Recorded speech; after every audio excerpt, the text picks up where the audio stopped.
Alrighty. We're waiting for everything to connect on our platforms for streaming tonight.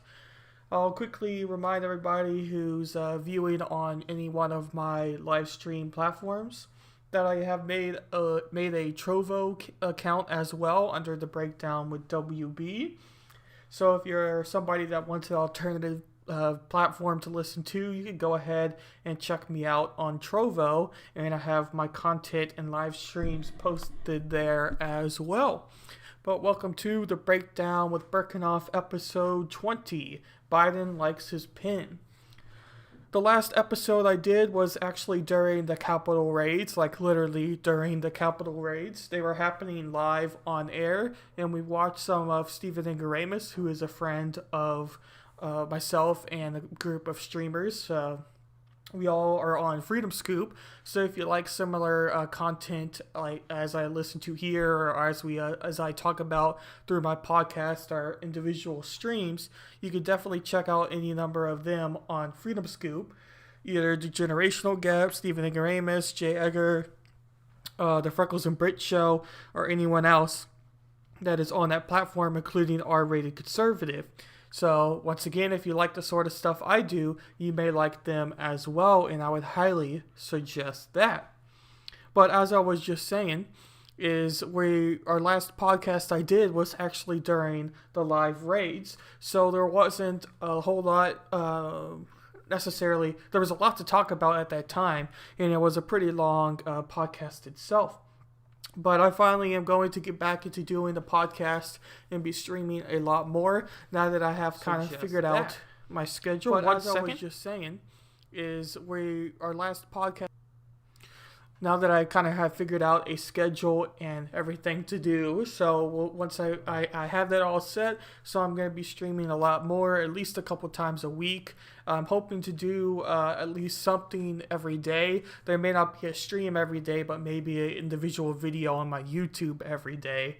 But I plan to at least do kind of something, but if not, I plan to at least live stream a couple of times a week.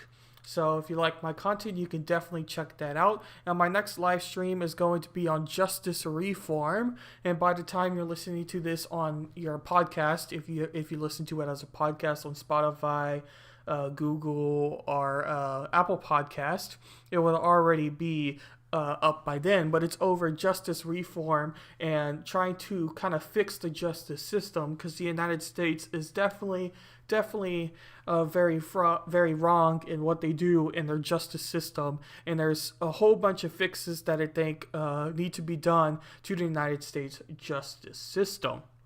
But for today's episode, I decided that we were going to mainly be focused on Biden's inauguration and executive orders. So it is going to be a very heavy Biden stream, as he is now the new president of the United States of America. And so it'll be interesting as far as what Biden plans to do. And Biden has been very heavy with his pen, as the title of this podcast suggests, through the means of executive orders. So we're going to be talking a lot about Biden's executive orders, and we are also going to be reading about a few other things. But I first wanted to start where we kind of left off as far as the podcast went. And that was with the Capitol raids and riots. So this article is by USA Today, and it states, Capitol riot inquiry grows to 400 suspects. Feds expect to bring sedition charges very soon. The far-reaching investigation into the deadly January 6th Capitol siege continues to grow, as more than 400 suspects have been identified by federal authorities, who expect to bring secession charges against some of those linked to the insurrection. You have to be very careful with that word, as we heard from, was it Mitch McConnell, I believe? But anyway, we are working on those secession cases, said Stephen Sherwin, the chief federal prosecutor overseeing an inquiry, adding that officials accept the investigations to bear fruit very soon. The charges, which carry a maximum punishment of 20 years, would be among the most serious for the armed back dispute in Congress, counting of President Joe Biden's state clarified electoral victory. And real quick, I just wanted to mention this before it leaves my mind. I was watching The Verdict with Michael Knowles and Ted Cruz. I'm not particularly a 100% Ted Cruz fan or whatever you want to necessarily say about Ted Cruz, but it's interesting to have a podcast from somebody who is a senator and most importantly a senator of my state. So I thought it would be interesting to view his podcast and just see what he has to say about certain bills or whatever is happening in Congress or in whatever sort of motives as far as that goes. But anyway, the reason I bring that up is the latest episode that they released a couple days ago now.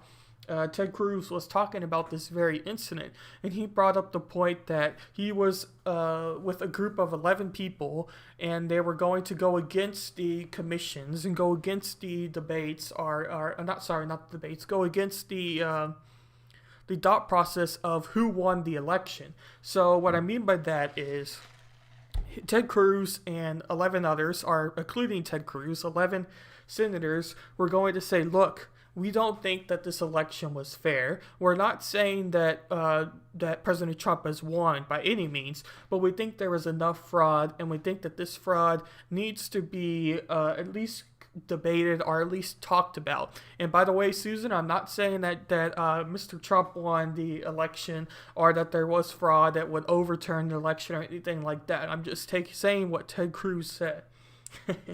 Anyway. So Ted Cruz was talking that he was wanting to join this group of 11 people, and they were going to suggest something that happened in like in 1837, 18-somethings, where they invented a trial committee or a group of people that looked into this for a period of, I believe it was 30 days, he said. And it was these individual committee people that weren't backed by party, so they were independently chosen, and they would choose and look into these claims of fraud themselves and come back with their results. And he said that this had happened before in sometime in the 1800s, so it had some sort of historical relevance to what he was trying to say.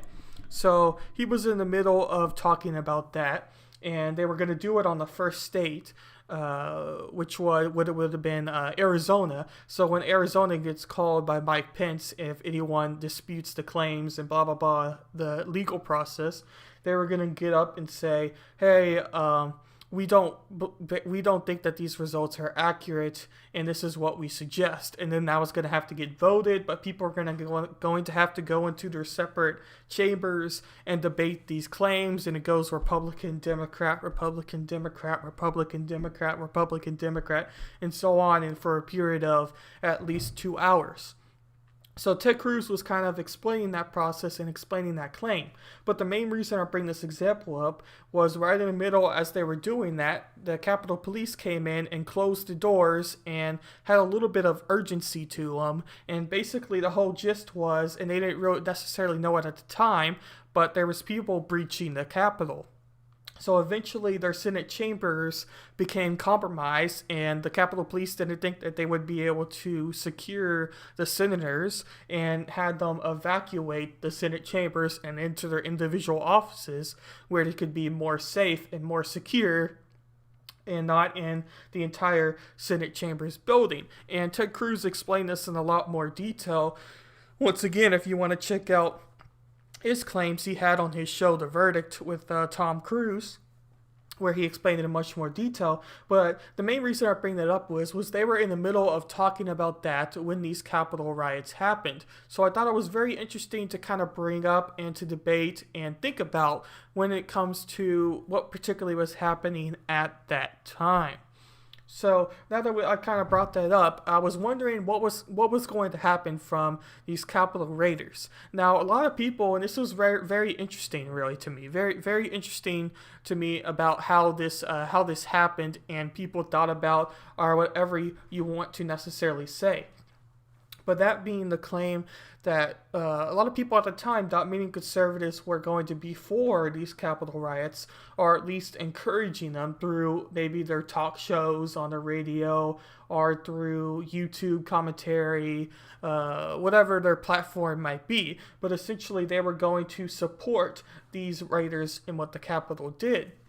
But what caught my interest, and maybe you could disagree with me on this, but I still found it a little bit interesting, and the more I think about it, the more it makes sense to me, but I'll just state it here, is the factor of the major conservatives at that time who had big networks were basically going against these Capitol raiders and saying what they did was absolutely horrible. The reason we didn't like all of these protests before was because it led to destruction and fiery businesses and broken down windows and burning cars and burning cities and people getting hurt and run over, blah, blah, blah, blah.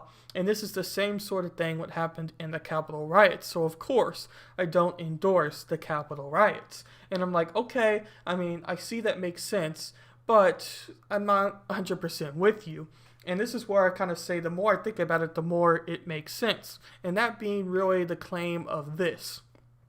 And I'll try to state this the most clear I can, because I haven't really thought about this fully. I'm still kind of in the thought process of what I'm about to say here. But that being, no matter what they really think about what happened in the Capitol, they can't necessarily come out and say that they 100% endorse it. Now, I bring up Ben Shapiro for this example. Ben Shapiro is a person who goes against all violent claims and whatnot, obviously. Wasn't for the protesting, wasn't for this. And when it came to the Capitol riots, he was very, very clear in his perspective that he thought any conservative or any Republican that supports what happened in the Capitol should be ashamed of themselves, basically. And what they did was purely unconstitutional and something that should never happen ever again. So that was kind of his claims. And as I was just kind of saying, the more I think about it, the more it makes sense from at least a media perspective. And I do think that Ben Shapiro, as my example, may actually believe it. But it is kind of a interesting thing, because especially if you believe the main narrative the media pushes, you would think that people like Ben Shapiro would 100% be for these Capitol riots because it was his people that were doing the attack and so what. So I thought that claim was very interesting. But we'll continue on with our story and with our article here and go from there.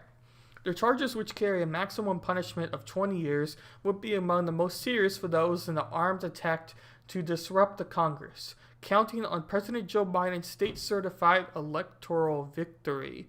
Nearly 3 weeks after the assault, which left 5 dead, at least 138 people have been arrested.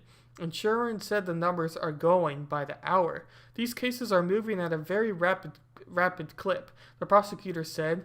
I don't understand. These cases are moving at a very rapid clip. That's very interesting wording. Maybe I'm not understand what clip means, but we'll continue on. The prosecutor said, referring to a flurry of 500 subpoenas and search warrants issued in the support of the inquiry, there is no manpower issue here. Everyone is all in on these cases. So I just want to bring up this one point real quickly, and I was even talking about it, I believe, on my last podcast. If it wasn't on my last podcast, then it was on Inaugural stream, or my stream, where we do our Thursday show, Getting the Answers.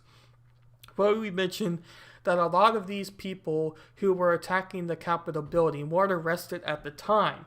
And I believe Anna Volta brought up the point that, well, all of these people are on camera. Many of them were taking videos or pictures of themselves inside the Capitol and breaking windows or doing whatever they were doing.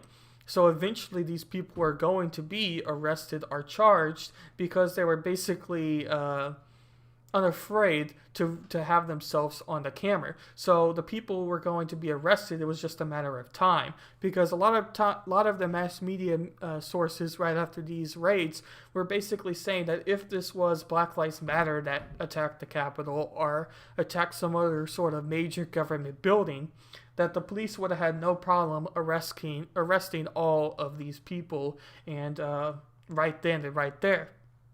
And obviously, I don't think that that claim is 100% true like anything else, but I do think that there is some truth to that claim and the fact of the history of what was happening beforehand. Because I do think if Black Lives Matter attacked the Capitol, the police would have been much more willing to do arrest at that time, because certain members identifying themselves within Black Lives Matter were already doing that to businesses and other places around cities.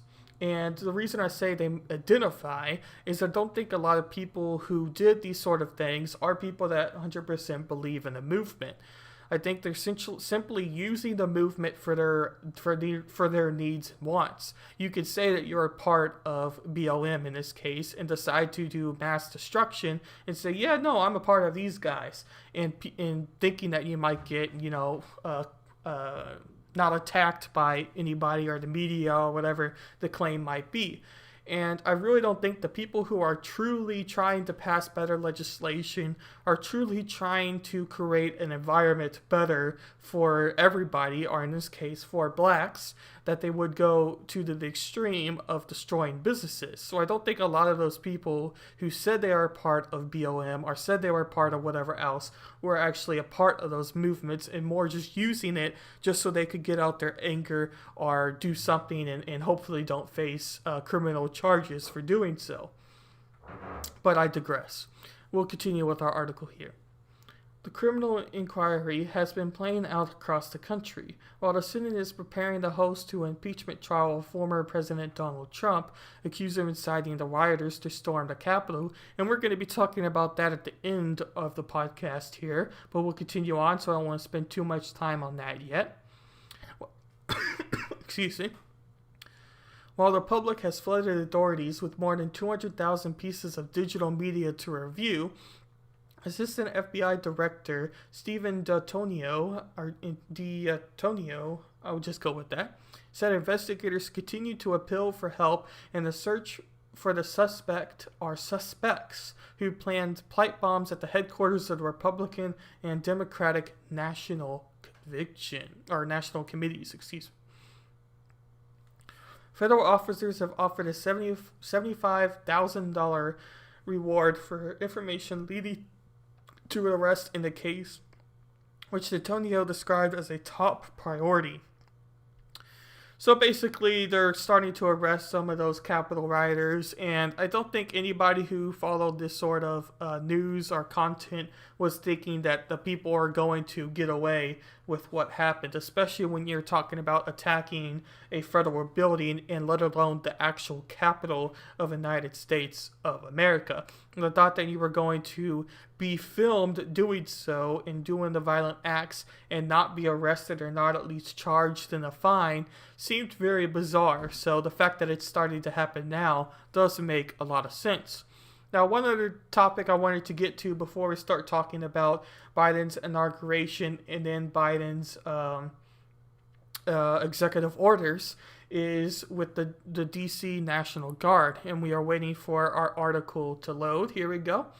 So this article is by The Hill, and I'll kind of summarize the events a little bit so we can don't have to read all of these articles live on air now. Essentially, there was a lot of Americans upset, or at least wondering why a lot of these DC National Guard members were restricted to a parking garage. And then before the whole parking garage incident, there were claims that the DC National Guard was getting restricted in who could actually go to the Biden inauguration.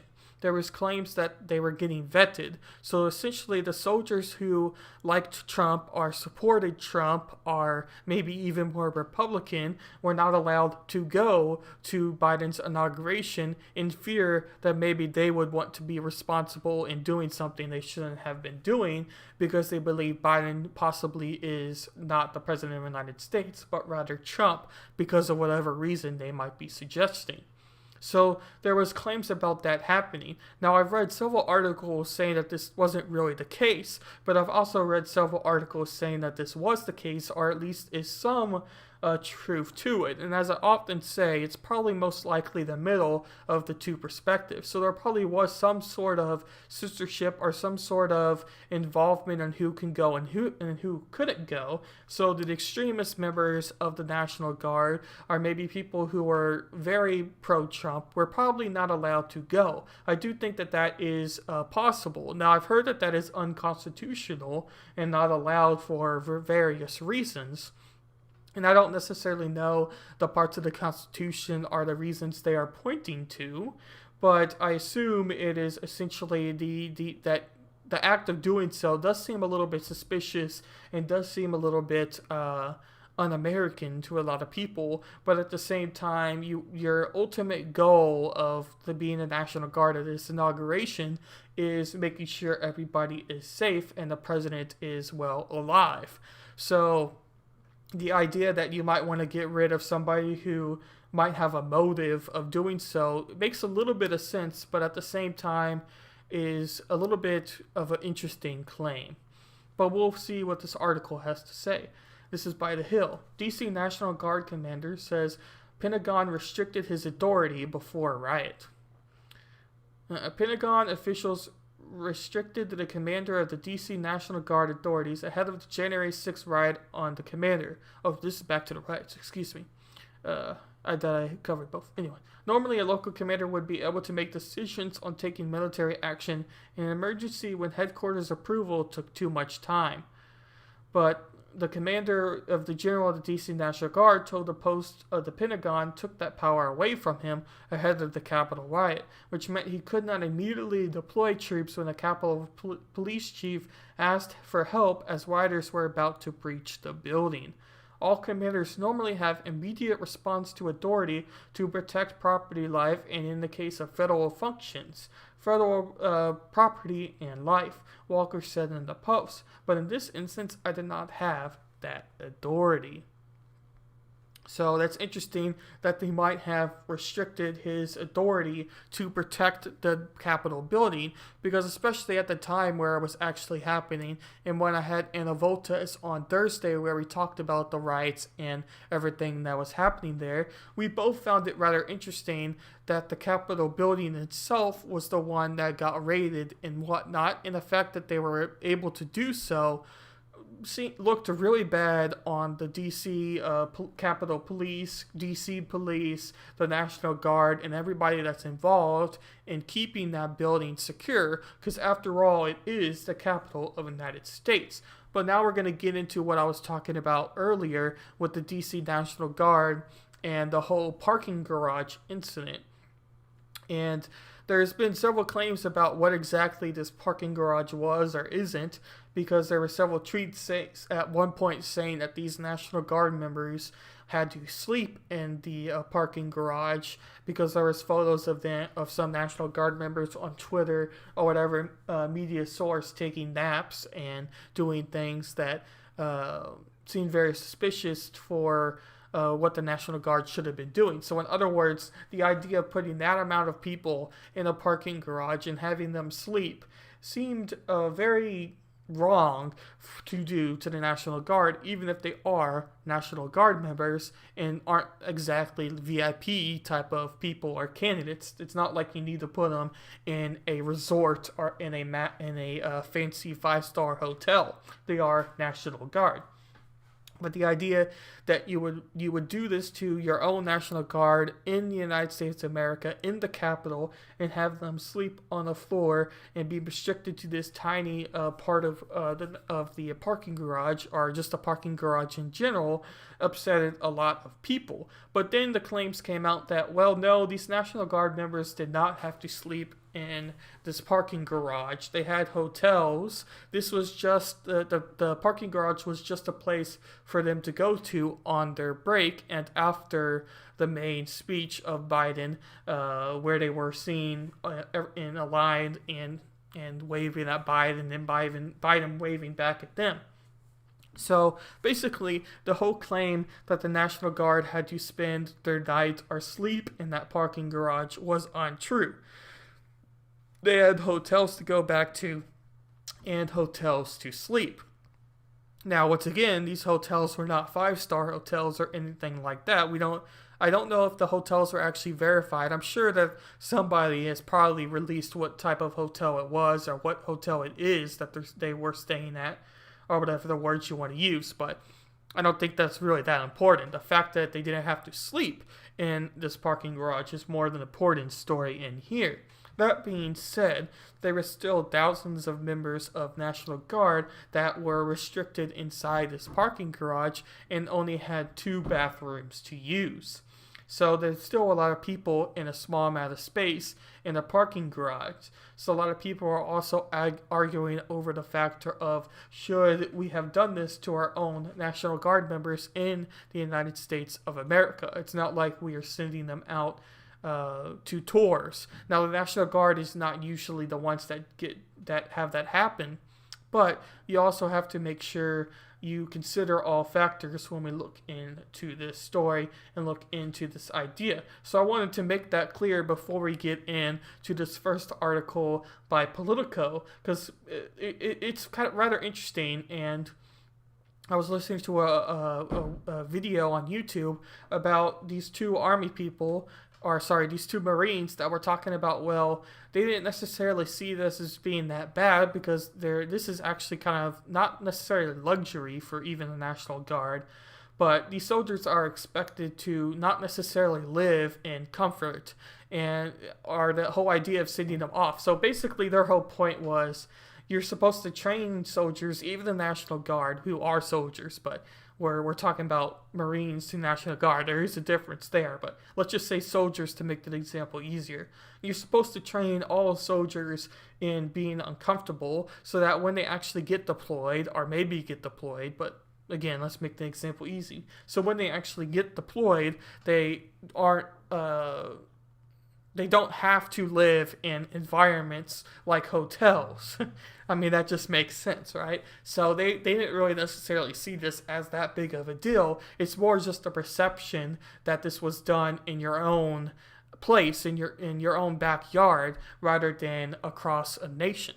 Now, I see somebody on Twitch here, GamerJ, says, can you believe that conservatives have the gall to say, well, they knew what they were signing up for? When you talk about why teachers need to get paid a lot more, the conservative mentality is, yes, things are awful. No, I won't acknowledge that oligarchies made them this way. You are really naive enough to want a better world. Yeah, there's a lot there in your claim there, Gamer J, and I do think you have some truth to those claims for sure. The conservative mentality, like a lot of things, doesn't necessarily. Let's put it this way. A lot of times conservatives want to keep things as they are and keep consistency. They want everything to be smooth. They don't like change. And the changes that do happen, they want to be secure in those changes. So if it gives them more money or lets them not pay taxes as much or whatever issue like that, they're all for that sort of change, but they don't necessarily want something that may upset the political situation. Now, when you compare that to progressive left, which is the exact opposite of these conservatives we talk about, they are wanting to push things that would cause mass change in our political system, such as universal health care or mass change to the education system. These huge policies that would cause a lot of Americans to have to change the way they think or change the way they live. So in a lot of ways, the progressive left is much more the party and the type of people that want to have mass changes happen, while the conservative mentality and the conservative perspective is, let's just keep the same things we have now. Let's just stay consistent. Let's know what to expect tomorrow. I don't want to wake up the next day in fear what might happen. And I'm not saying that one mentality is better than the other, because the progressive left mentality can lead to a lot of problems, but we don't necessarily exactly know what those problems could be because we haven't really tried one of the more extreme types. Now, I don't know if we ever will try the extreme types. If they were to happen, it's probably going to happen under a Biden, well, maybe not even a Biden presidency, because Biden's very moderate.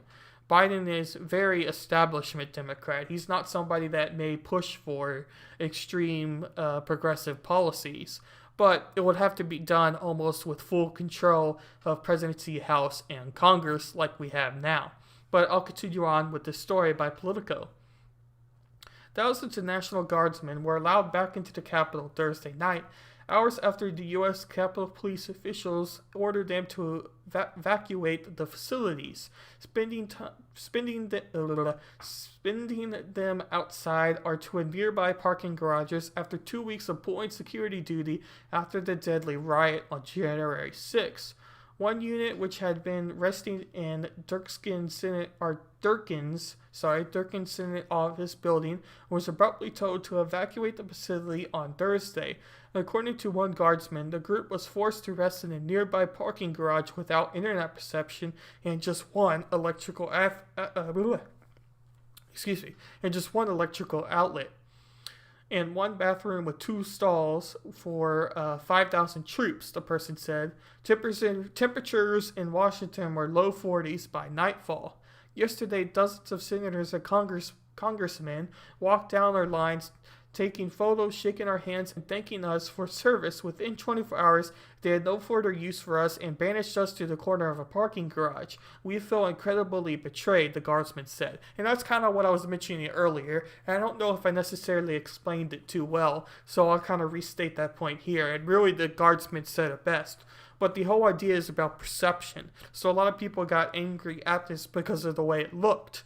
And a lot of guardsmen are more conservative types, I would say, got mad at the fact that basically all you're using the National Guardsmen for are for props. And because after the Capitol riots, as this article mentioned, there were several thousands of them that were just there to protect. And that may make sense for trying to prevent a second mass riot of the Capitol building. But basically, long story short, I think a lot of more conservative types are mad at the factor of using the National Guard like this as props. So basically all they were there for was photo op, and then they vanish them and say, yeah, I don't need you anymore. I just want to look like I support you. But, I really don't support you, blah, blah, blah. There's a lot of that going around too. So this whole National Guard incident was rather interesting. And all of these articles are linked in my YouTube channel, The Breakdown with Berckenhoff, or in my Discord server under the article news if you want to read any of these or check them out for yourself. I always do that. Now, we'll get into this next article by Yahoo News and our next major topic, and that being Biden's inauguration. Yes, I know this was almost a week ago, but once again, this is my first podcast back, so I want to cover that, and we accidentally hit the home screen on Yahoo. 1 second here. Okay, nothing on YouTube. And I don't know if you're still here, Gamer J, but I'll be interested to hear what you thought of Biden's inauguration now that we're talking about this topic. Did you think his speech was good or what he said was good? Because Chris Wallace did, and that's what this article is first about. And I'll give my own perspective on what I thought the speech was, but I wanted to read this one first. Yahoo News, and it states, Fox News' Chris Wallace calls Biden's speech the best inaugurational address I have ever heard. President Biden's inaugural address has won some high praise on Fox News. Fox News anchor Chris Wallace on Wednesday praised Biden's great inaugural address, going as far as to deem it the best he's ever watched in his life. I thought it was a great speech, Wallace said. I have been listening to these inaugural addresses since 1961 with John F. Kennedy. Asked not. I thought this was the best inaugural address I have ever heard. Biden, during his first address as president, declared that democracy has prevailed and urged unity, saying politics doesn't have to be a raging fire, destroying everything in its path. Wallace noted that the speech and the ceremony itself was especially meaningful, coming exactly 2 weeks after a mob of former President Donald Trump supporters stormed the Capitol building in an attempt to disrupt Congress' certification of the election results. It was less than an inaugural address and more of a part sermon, part pep talk, Wallace said. The Fox News anchor also called for those in the media to particularly take note of Biden's comment that there is truth and lies told for power and for profit, and each of us has a duty and responsibility to defend the truth and defeat the lies. Now he's turned words into rhetoric, or rhetoric into reality and action, Wallace added, but I thought it was a great start. And it has a link to what Wallace directly said to a Twitter post. So once again, I ask anybody who may be watching now, or if you're watching on the podcast format through Apple or Spotify or whatever else, what did you think of Biden's inaugural address? And I'm going to give my perspectives before we move on. So I thought his speech itself, He was definitely stressing the viewpoint of unity, and unity is a good thing to have, especially in today's political atmosphere we live in today. I just said that anyway. Especially the political atmosphere we live in today, because you have two parties basically. Yes, there is a third party. Yes, there is libertarian. But if you ask anybody next door, if you ask your next door neighbor or run into a random person at the grocery store and ask them, they're going to say they're Democrat or Republican most of the time and majority of the time. So it really comes down to two major parties. And depending on where you pick and what your party is, you ultimately at this point hate the other party and don't like the other party because of the way the media has made it and because of the way politics has turned into. So in other words, the idea that we are going to see cooperation between parties, I don't think it exists anymore. And I feel like a lot of Americans also think that. I don't think a lot of Americans see the parties in the way the political atmosphere is today and having a middle ground very often. So to stress unity is a good thing to stress, especially since the Democrats have all three chambers, being the House, the Senate, and presidency. So since they have they have full control, I mean within I can't remember the word, but they have full control within reason, basically, within reason. They have all three branches of government. They have not branches of government, but they have all three things you need to have full control. So to stress unity does make a lot of sense. And the idea of everybody working together and finding common ground is a good thing to stress and a good thing to have. But at the same time, Biden, throughout his speech, was often attacking Trump or attacking different claims. So you can't really stress the point of unity and also attack the people who voted for Trump or the people who did various things, because then you're not really stressing unity. You're only stressing the type of unity you necessarily want. And I don't think that was necessarily smart of Biden, and something that I didn't really appreciate much when watching his address, because if your main point is unity, then you need to make sure that you stress that point in all variations of it. But we will play some highlights of this inauguration. Ride to Joint Base Andrews.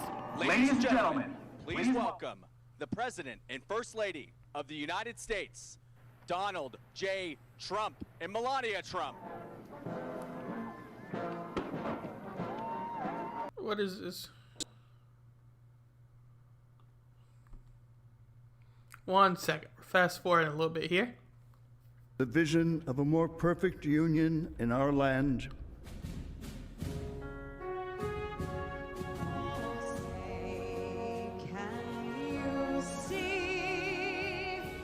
Well and faithfully discharge the duties of the office on which I am about to enter. the duties of the office upon which I am about to enter. So help me God. So help me God. By the way, what was also kind of funny about this was our Vice President Kamala Harris now, or Kamala Harris at that point, got sworn in first before President Trump, before President Joe Biden. So Kamala Harris was briefly Donald Trump's vice president. I thought that was absolutely hilarious in a more cynical way, because from a pure technicality, Kamala Harris was President Trump's vice president for a couple minutes before Joe Biden got sworn in as president of the United States of America officially. But we will continue on with this video for a little bit.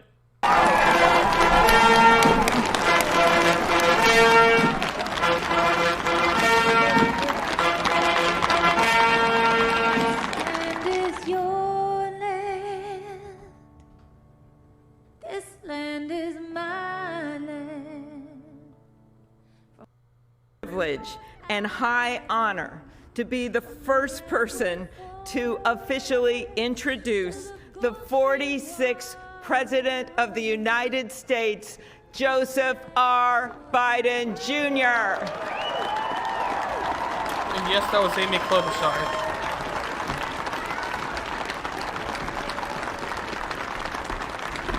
Together, we shall write an American story of hope, not fear, of unity, not division, of light, not darkness, a story of decency and dignity, love and healing, greatness and goodness.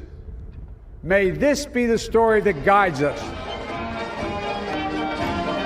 Today you heard a little bit of President Biden's inauguration speech, and more just kind of wanted to play that clip because you got to see Kamala Harris, the vice president, and Joe Biden get sworn in, and just a little bit of kind of what you heard throughout Joe Biden's speech through the claims of unity and whatnot, which again, I've kind of already gave my opinion on what Joe Biden said in his speech already.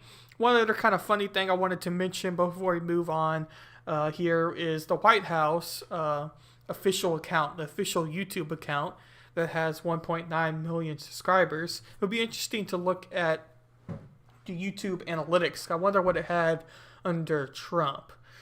But I don't know that answer. I don't know if it's going to be more or less. It doesn't really, it doesn't really matter, but I just thought that was interesting. But the main reason I bring this up is the fact of the White House official account got rid of all our former President Donald Trump's videos, and now just has Biden's videos on that account.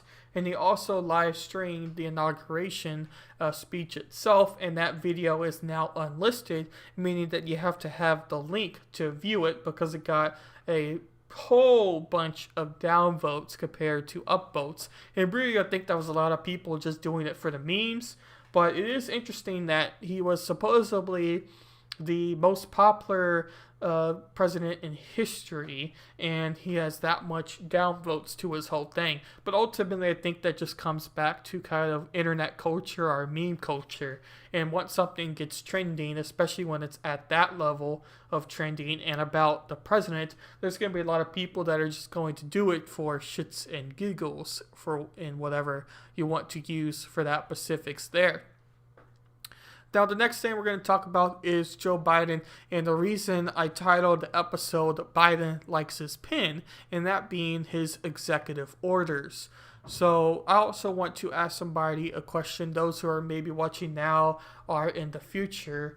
What do you think of Joe Biden's executive orders? All presidents have executive orders, obviously, and depending on who you are as president, you sign executive orders. And some presidents sign more than others. I believe President Trump signed less than Obama. I don't know if that is true or not, so I would love if somebody corrects me on that claim if it is not true. I definitely don't want to be spreading non-truths. This is why I always say that even on my podcast, I oftentimes am learning live on air. I definitely don't know everything when it comes to politics. I don't think anyone does, and anyone who says they doesn't. So it's kind of a funny thing, especially when it comes to politics. But anyway, Biden has signed a lot of executive orders, and many people speculated that Biden would be very heavy with his pen, and even though he has full control through the House, the Congress, and obviously the presidency, he would still be signing a lot of these executive orders. But we're going to read some of the articles and some of the details of these executive orders, and we're first going to start with a CNN article here. Here are the 30 executive orders in action Biden signed in his first 3 days. President Joe Biden has signed a flurry of executive order actions and memorandums aimed at repeatedly addressing the coronavirus pandemic and dismantling many of the President Donald Trump's policies. The 30 executive actions Biden has taken in the first days of his administration, including halting funding for the funding of the construction of Trump's border wall, revising Trump's travel ban, targeting largely Muslim countries, imposing a mask mandate on federal property, ramping up vaccine supplies, and requiring international travelers to provide proof of a negative COVID-19 test prior to traveling to the U.S. And it gives a whole list of Biden's executive orders and what they are, and his vote of being yes or no. And we have an article that looks a little bit more detailed. Now, this has all of Joe Biden's 30 executive orders through the CNN article. So if you want to look at all 30 with a very quick summary of what exactly they were, you can definitely view the CNN article that has it all laid out and if it got reversed or what exactly happened for each executive order. And that is in my YouTube or Discord. So you can definitely check that out if you're watching live now. But we have this PBS article that brings up a more detailed look at Biden's first executive orders, because I haven't really done a particular stream on these executive orders. I had a show with Anna Voltes, our Thursday show of Getting the Answers, where we discussed Biden's plans and what we expect to happen from Biden in the future, and we talked about Biden's executive orders. So if you want to look at that and go back to hear what we kind of initially said about it, you could definitely check out the Getting the Answers podcast and Getting the Answers, and we have my input on that. But we're going to read this PBS article where it summarizes everything. A look at Biden's first executive orders in office. So many ads. In his first official acts as president, Joe Biden is signing executive orders on a broad range of issues, from the coronavirus pandemic and so on. Anyway, first one, mask mandate. Biden is requiring the use of masks and social distancing in all federal buildings. He is challenging all Americans also to wear a mask for the first 100 days of his administration, which is a crucial period as people are getting more vaccines. So I don't think anybody was necessarily shocked at this executive order. Many people saw it coming. If anything, a lot of people thought Biden was going to be more harsh with his executive order. Now, I'm not really sure what you could do to be more harsh, because you can't, from my understanding, exactly mandate everybody to have a mask, even in private businesses. Now, maybe you could if you get it passed through Congress, but I don't think that would be a constitutional executive order. I think something like that would definitely be going to the Supreme Court and probably getting overturned. Now, but you could debate that and talk about that. But I think a lot of people, especially more on the left side of things, didn't really like the perspective of having this mask mandate, because they wanted it to be ultimately more strict. Then on the other side, you had conservatives that simply are viewing this sort of mask mandate as not really going to do anything. Because, as I said also on the Getting the Answers podcast, I don't really think that having a mask mandate is really going to do that much. Because the people that have decided to wear a mask are already wearing their mask, and the people that don't want to wear their mask aren't just going to put on a mask just because of this mandate in federal buildings and federal places such as parks and whatnot. So I don't really think that you're going to change that much with this particular executive order. So I don't really think he made anybody necessarily happy with this mask mandate. Maybe if you're somebody that likes mask or is pro-mask, you were for this mask mandate. But anyway, I don't like I said, I don't really know how much difference that made. Also, in Biden's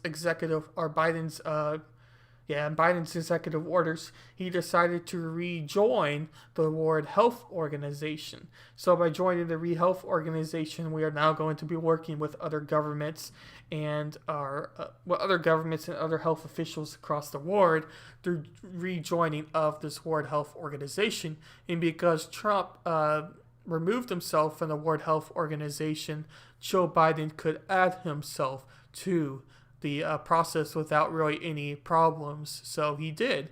And I also think many people saw this coming, so not really a surprise there as well. The next thing was rejoining the Paris Climate Accord. And we discussed this in detail on the Getting the Answer show, as I mentioned earlier, but I thought I would quickly bring this up as well, just for the grins, and we're going to read kind of PBS's thoughts on this as well. But essentially, the Paris Accord is a government, I don't know if government's the right word, but organization, I'll put, that you get to mandate certain certain climate standards, and you have to meet those standards. Now, it is not executively binding or legally binding, so if you don't meet those standards, it's not like you go to jail as the president, or your head person of that goes to jail or whatever like that. So basically, you say that you're going to do this, and you don't ultimately have to do it, if that makes sense. And that's what a lot of people have problems with the Paris Accords. But the basic concept of rejoining that is showing that Joe Biden is more for climate change and more for trying to change why do I keep saying economic? But trying to change these climate concerns towards people viewing the U.S. as being more climate control aware, or more climate aware, or whatever phraseology you want to say there. He also had some policies of immigration, such as ending the ban on Muslim travelers, and also with COVID, he's making a COVID negative, big difference there, but essentially not having COVID and proof of a test of you not having COVID in order to travel back. Now, one of the biggest things was what a lot of people think is the biggest, two things really, but one of the biggest was the border wall. He has ended all construction on the border wall. So what Trump got done through his 4 years is not going to get deconstructed, but nothing else is going to be added. So he has halted border construction. And a lot of people are very happy about that because there is a ton of money that was getting spent to securing the border or expanding the border through Trump. And Joe Biden has ended that border construction. And depending on what your views of immigration are, is what you're going to think about him ending construction of the border wall. But a lot of people were happy with that executive order. Now, one other thing was DACA, where Trump ordered the end of DACA, and now President Biden has restarted the DACA movement, or whatever you want to use for phraseology there. And I myself don't know that much about DACA. I would have to be more educated to give my perspective on DACA. But I do know a lot of people who are very conservative, or at least lean conservative, are somewhat worried about restarting DACA and certain immigration and deportation policies are going to do for the United States, as Joe Biden is way more likely to have more of an open border society compared to the previous president of Donald Trump. So once again, depending on what your views of immigration are, is going to depend what you think about those certain situations. But there's not really too much to add there, because I don't think I'm really necessarily going to change your opinion. Now, one other thing that I think was a push more from the progressive left, because a lot of conservatives, if you listen to any sort of talking points, and I was hearing this claim quite a bit, were essentially saying that Biden seemed to be pushing himself more towards the progressive side than some people thought he would, because a lot of people saw Biden as this moderate kind of always Democrat candidate, or establishment, that's the word I'm looking for, an establishment Democrat, and he's not really going to push for more progressive type of agendas. Now, one of the things that people point to that he may be doing so is through this student loan executive order that he pushed. And this is where, and I'm reading from the PBS site, Biden is asking the Education Department to extend a pause on federal student loan payments through at least September 30th, continuing a moratorium that begins early in the pandemic but was set to expire at the end of January. Borrowers who own a collective of $1.5 trillion will not be required to make payments on their federal student loans. Their loans would not acquire any interest, and all debt collection actively would halt. Congress paused student loan debts last March as part of the virus relief package.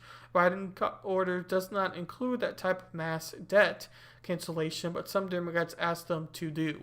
So essentially, he is pausing interest rates on loans, and some people are a little bit upset about that. Now, one other thing they didn't necessarily mention in this PBS article that I want to bring up is the Keystone Pipeline, which runs from Canada down into the United States, obviously. And this was a mass pipeline that first got brought up in Obama's era, and I believe Obama didn't support the pipeline, and then Trump decided to start building it. I believe that's how that history went for the pipeline. But essentially, this was going to give a lot of oil from Canada down and be pretty huge for commerce and for the oil industry. And Joe Biden has halted construction on this pipeline, meaning that the pipeline isn't going to be improved on or built upon for these next couple of years. So that was a major thing that the oil industry is talking about. And even Trudeau from Canada was very upset about Biden. He even called Biden, and there's been several articles about what Trudeau might have told Biden or why Trudeau was upset. And I was listening to a group of leftist streamers on a panel on Twitch just to see what their perspectives were. And they were mentioning the fact that Canada and the way their economics work is very oil-based. So like here in the U.S., we have a lot of industries that kind of lead our governments, or at least are highly involved in our governments. In Canada, that is very much the oil industry, and they're the ones that kind of line the pockets of political people in Canada. So they were basically, their perspective why Trudeau was mad was because he wants to make sure that he has the support of the oil industry in Canada. And I don't know too much about Canadian politics, so I do have to trust her opinion there.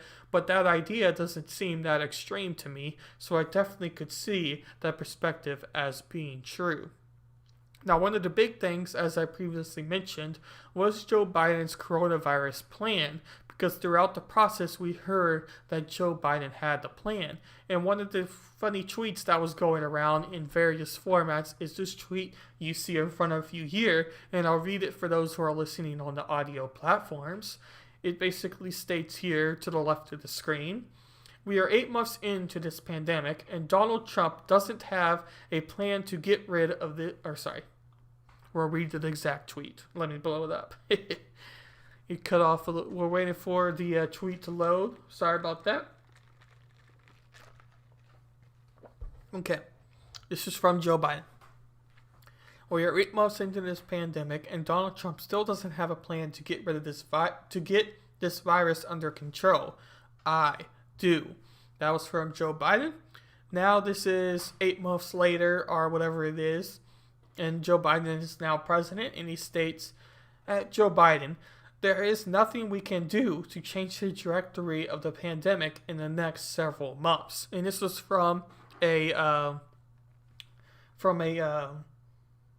interview or a press that Joe Biden has recently done about trying to administer more vaccines or to slow the second or third spread, or whatever you want to say, for coronavirus that the United States is now starting to see. So basically, a lot of people are pointing out that Joe Biden never really did have a plan, and he was just using his voice or his perspective to try to push for people to believe in him. Because one of the biggest things going against Trump, and what I think was the biggest thing, was Trump's management of coronavirus. So if Joe Biden did have a plan and thought he would manage the virus better, many people were going to vote for Joe Biden just because of that, because we want COVID to go away or at least be drastically reduced. If COVID becomes another thing like the flu, we at least want to feel like we have a good reason to believe that we have it under control. So the fact that there appears to be no plan has a lot of people ultimately worried, and some people even feel lied to because there doesn't really appear to have a COVID plan so far. And we are going to be playing the clip directly from that interview. Excuse me, I'm trying to backstart. Pop.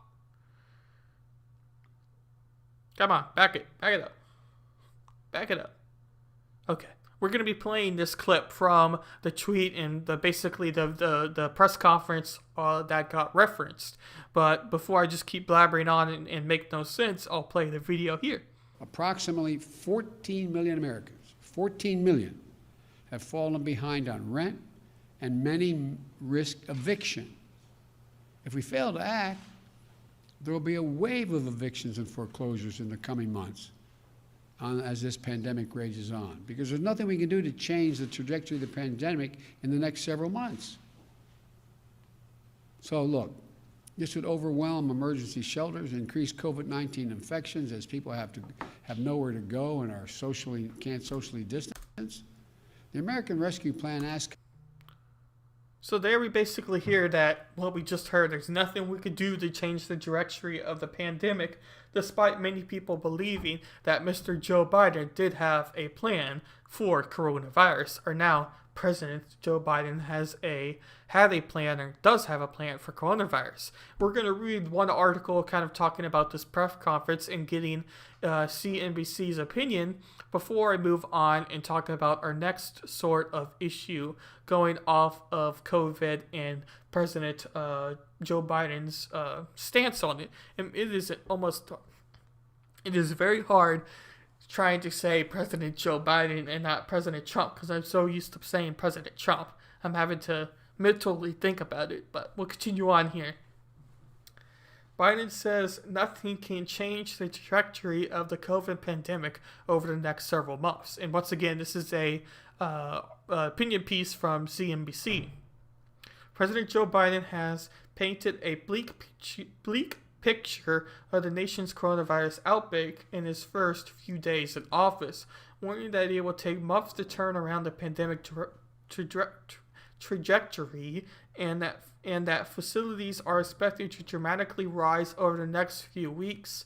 A lot of America is hurting. The virus is surging. We are 400,000 dead and expected to reach well over 600,000, Biden said on Friday, before swinging 2 executive orders designed to reduce hunger and bolster workers' rights aimed at the pandemic.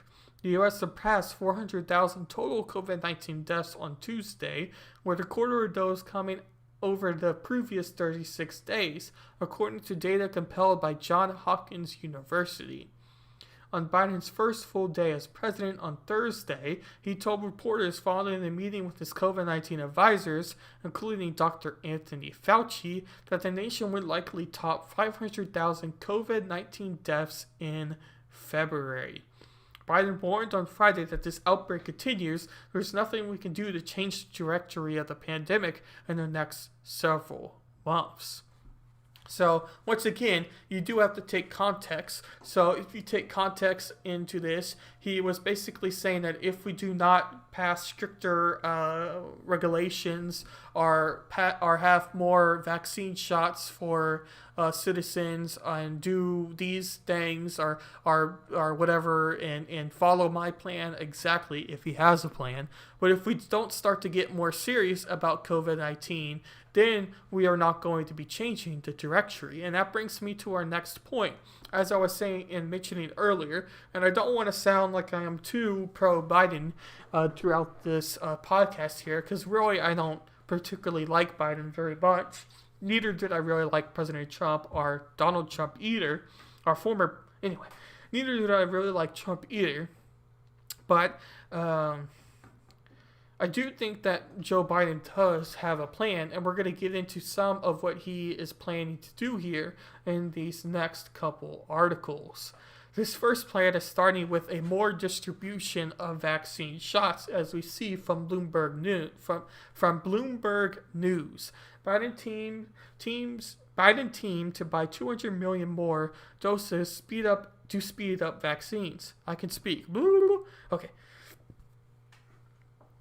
Delivering a minimum 10 million doses to states would represent about a 16% increase from the current weekly pace. Though the higher pace may only last 3 weeks and is not clear where the new doses are coming from, the government also plans to give states better forecasts of forthcoming shipments, 3 weeks worth up from 1 week now. This is going to allow millions of more Americans to get vaccinated sooner than previously anticipated. We have got a long way to go, Biden said at the White House Tuesday, flanked by COVID-19 coordinator Jeff Zients. Biden continued that the vaccine effort is an overwhelmingly difficult logistical effort, and it has some graphics of COVID-19 deaths and infection rate here in the United States. A lot of things can go wrong, he said. Biden has pledged to administer 100 million shots in his first 100 days in office. Though it wasn't immediately clear, the measure announced Tuesday would help him more easily meet the goal. He complained that the vaccine program is in worse shape than he anticipated or expected. Before entering office under the Trump administration, the pace of shots was already accelerating to 1 million per a day. I want to be clear, 100 million shots in 100 days is not the end point, it's just a start, Biden said. The effort is also constrained by limits on the number of sites and medical professionals who can give shots. The senior administration officials said that the administration is working with states to relieve that bottleneck, including by delivering more doses through retail pharmacies.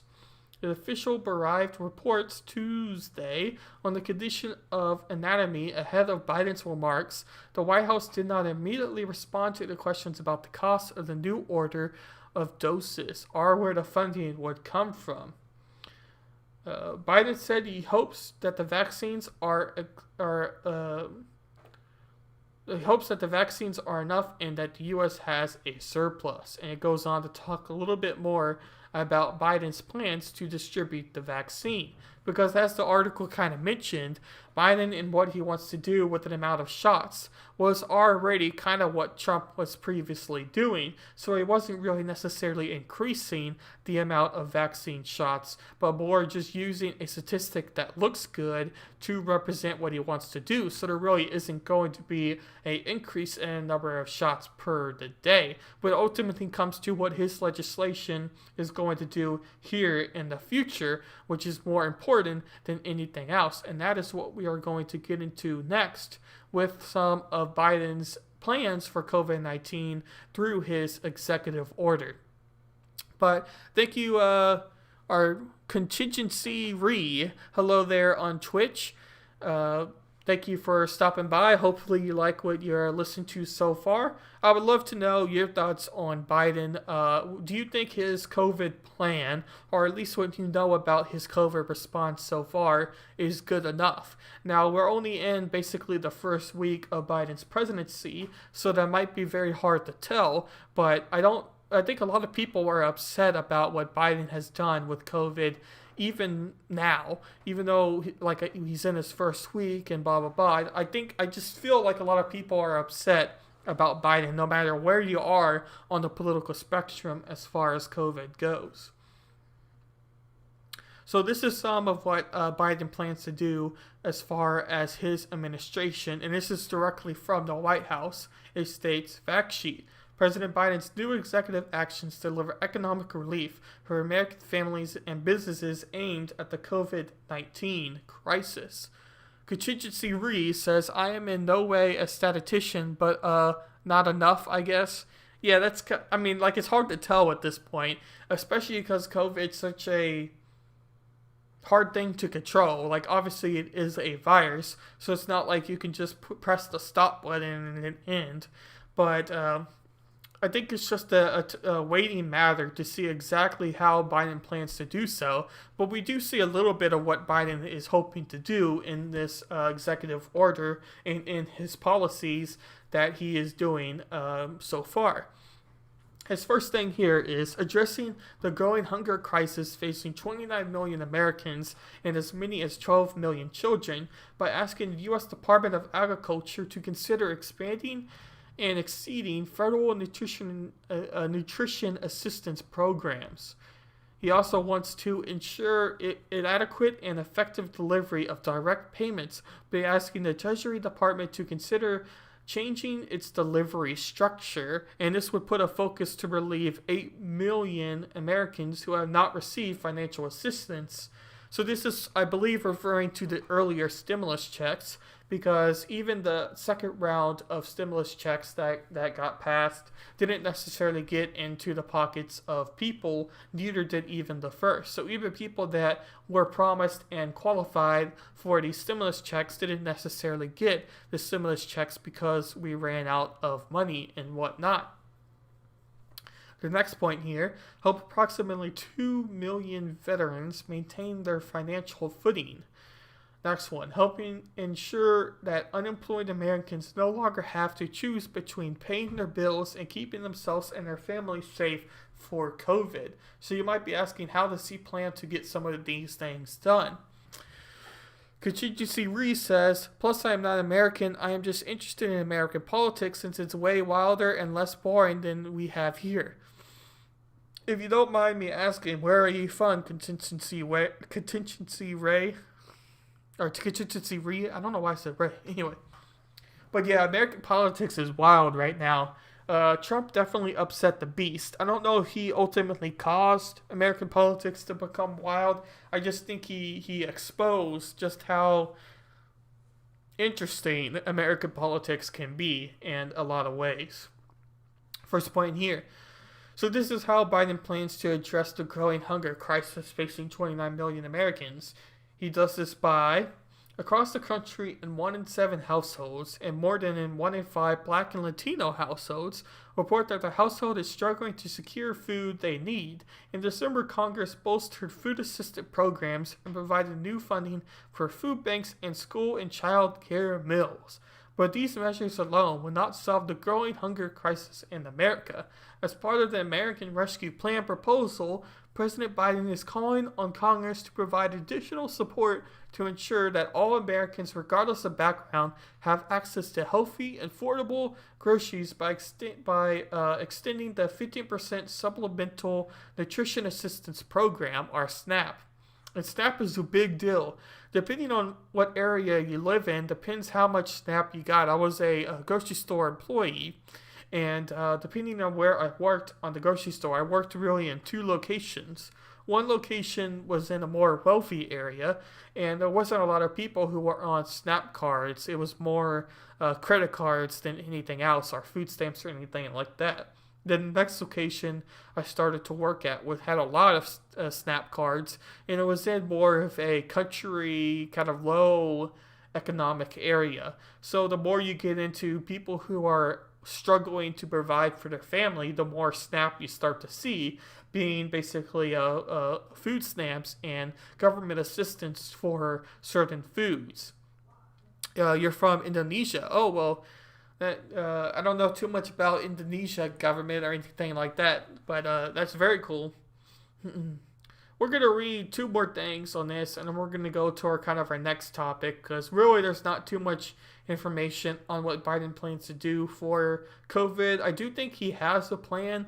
I don't know if he's necessarily exposed his plan yet. It's hard to really tell with Biden and his executive orders or proposals, because we're not even a week into his presidency yet. And even if he wanted to implement something more extreme for COVID, or something more extreme through an executive order, I don't know if he would really want to do that in his first week. Although he has signed 30 executive orders already, I don't know if he wants to have his 31 be something that is very extreme within his first week. But maybe not. This next thing I wanted to read was this. guarantee that no American has a choice between paying their bills and getting themselves and their families safe from COVID-19. In 2019, 43% of American households reported having at least one member with pre-existing conditions, many of whom may have a heightened risk of serious illness or death if they contract COVID. President Biden believes that workers should have the right to safe work environments and that no one should have to choose between their livelihoods and their own or family's health. As one of the many measures to help keep workers and their families safe throughout the pandemic, the president is asking the Department of Labor to consider clarifying that workers have a federally guaranteed right to refuse employment that will jeopardize their health if they do so. Contingency Re says, what the U.S. does kind of affects the whole world, so it's kind of important to kind of keep track of what's happening. Yeah, I definitely see that. Despite what you think of the United States, as far as being a superpower, we're definitely somebody that has a huge role on the entire, for lack of better words, world government, or the way the economy works across all the nations. So yeah, American politics does have a lot to do with international politics as well, despite what a lot of Americans really think, because there's a big push more on the conservative media side that simply wants to take the approach of anti-globalism and say that we are United States and we need to keep bills and standards, or whatever you want to say, to ourselves and for ourselves, because we need to take care of ourselves first and not the world first. There's a big push for that happening in the United States. But under a Biden presidency and under a Democratic presidency, there's going to be a much more bigger approach to try to involve different nations and to have more of a government type that is for globalism more than a Trump presidency or ultra-conservative presidency that may try to shut itself off from international powers and kind of have a us-first mentality. I don't think that that's going to be the case with Joe Biden. Now, our next thing we're going to talk about, our next topic for today's podcast, is the factor of the impeachments. You have two different impeachments happening. I believe the second impeachment we're going to talk about hasn't actually been formally done yet, but it is going to happen. And that being the impeachment of Joe Biden. Yes, I said the impeachment of Joe Biden.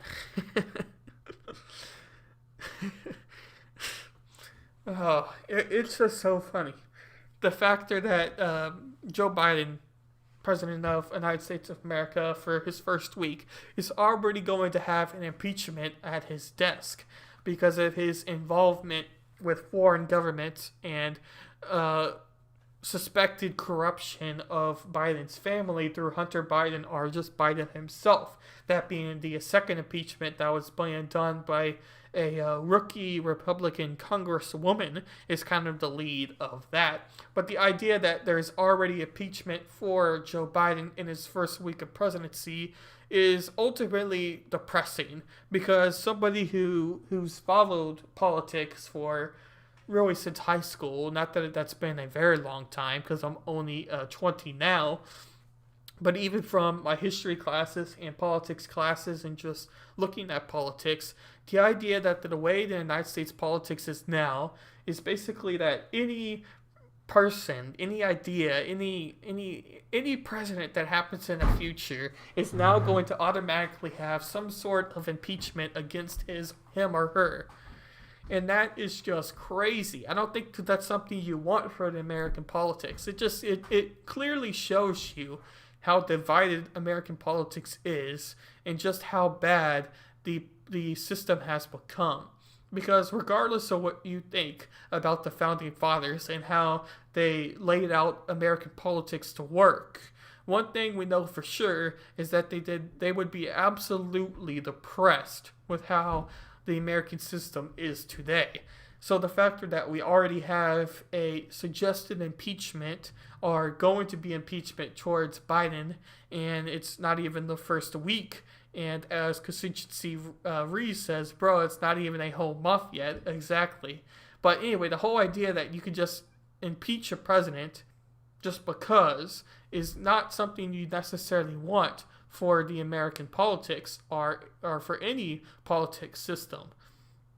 But we're going to first talk about the trial or impeachment for Donald Trump and his really second main impeachment. And this is being an impeachment for Donald Trump about his call to violence for the Capitol raids, or his incitement to for the Capitol raids, meaning that he may have not ultimately said directly to break windows or to kill a policeman or whatever else, but he didn't discourage. In fact, he actually encouraged the riots to happen and didn't denounce the riots.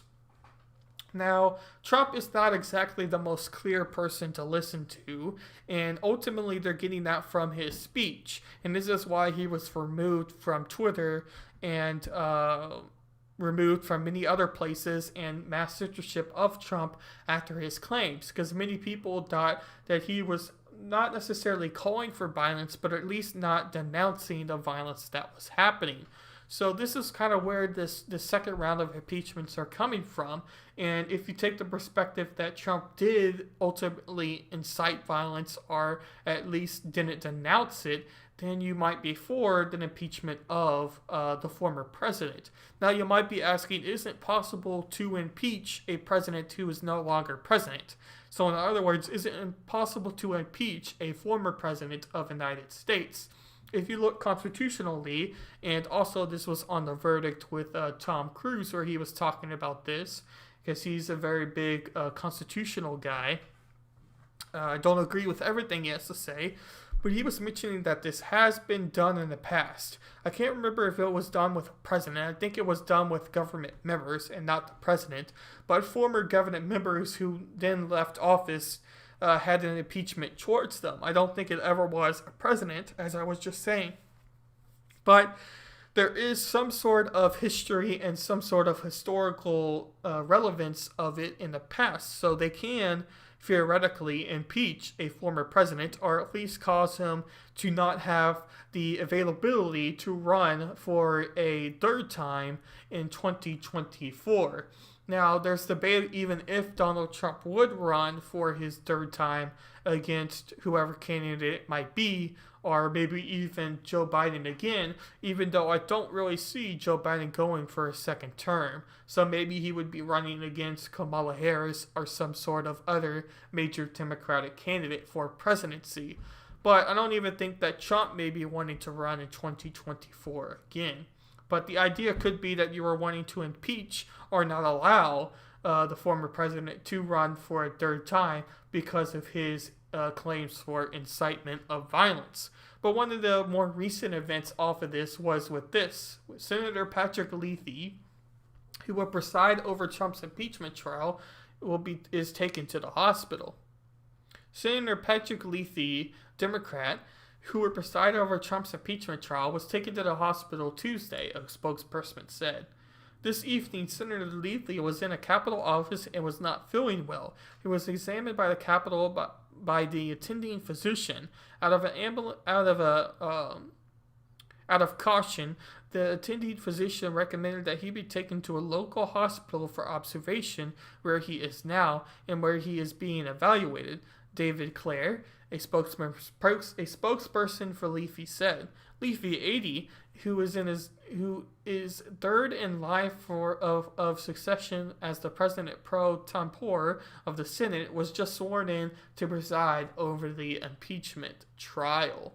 Basically, he's the guy who would be in charge of the trial or overhead of the trial and give his input, his ideas, and whatnot for the actual for the trial itself, and be kind of the head person, the head spokesperson, the head viewer of it as well. And if you still hear contingency, why do I have a hard time saying it? If you're still here, I would appreciate if you follow. You don't have to if you don't want to, but I would highly appreciate that, as I am trying to build up on Twitch as much as possible.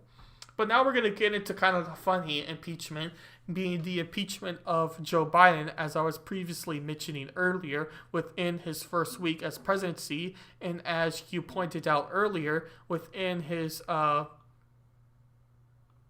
is it doing that? Within his first week of presidency, or as constituency pointed out earlier, within his first month of presidency, which is just crazy that that happened. But there's already claims, as we see from the CNN article, of people saying, what the hell are you doing by having an impeachment in his first week, or even then the type of impeachment it is. Just the idea that you have the impeachment so soon doesn't make sense at all, and it's more just looking like it's a agenda or a claim or whatever else to just for political reasons and nothing else. But we read on here. Ron Paul calls impeachment dead on arrival after most Republicans signal that the trial is unconstitutional. And this could be in reference to Donald Trump as well. But I also know that Ron Paul was very big on calling out the supposed impeachment that the one congresswoman is wanting to do against Joe Biden himself. And really, there's not too much information as of yet as far as that impeachment necessarily goes. But we'll continue on here.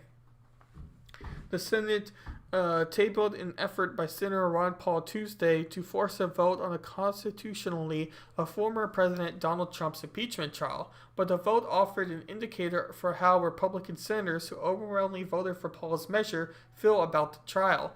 Paul's motion was killed on a 55-45, with 5 Republicans joining all Democrats, meaning 45 Republicans voted for Paul's effort.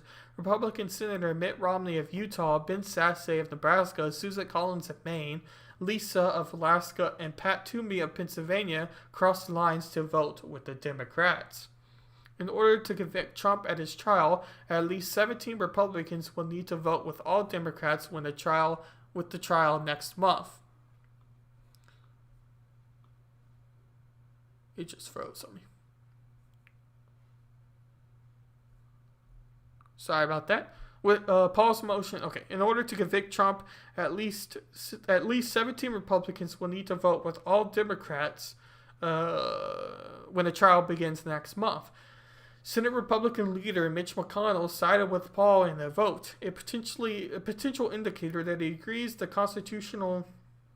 constitutionality of impeaching a former president is in question. And this is what we were mentioning with Ted Cruz, where he said there is some Constitution standards or ideas that you can impeach former Congress members or former government officials, but it has never really been done with a president before. But, it's possible to be done, but the Constitution itself isn't 100% clear on if something like this is allowed or not. But the main reason really for doing something like this is allowing or making sure that Trump cannot run in 2024 again. But we'll read this article. Paul argued Paul agreed after the vote that the fact that 45 Republicans sided with them shows that the impeachment is dead on arrival. If you voted that it was unconstitutional, then how in the world would you ever hope to convict someone for this? Paul asked, adding 45 of us, almost an entire caucus, 95% of the caucus voted that the whole proceeding was unconstitutional. This is a big victory for us. Democrats can beat this partisan horse as long as they want. The vote indicates it's over. The trial is all over.